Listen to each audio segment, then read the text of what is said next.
और इस वक्त एक अहम खबर आ रही, यूपी बोर्ड की 12वीं जमात के नताइज का ऐलान हो चुका है और इसमें 85.33% तलबा कामयाब हुए हैं।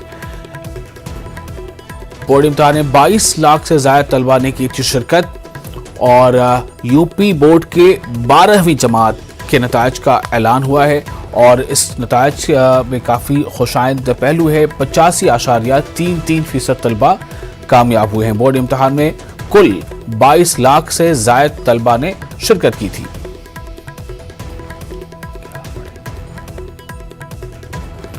फिर से आपको बता दें कि उत्तर प्रदेश के 12वीं जमात के नताइज का ऐलान हो गया है। 12वीं जमात में कुल 85.33% तलबा कामयाब हुए हैं।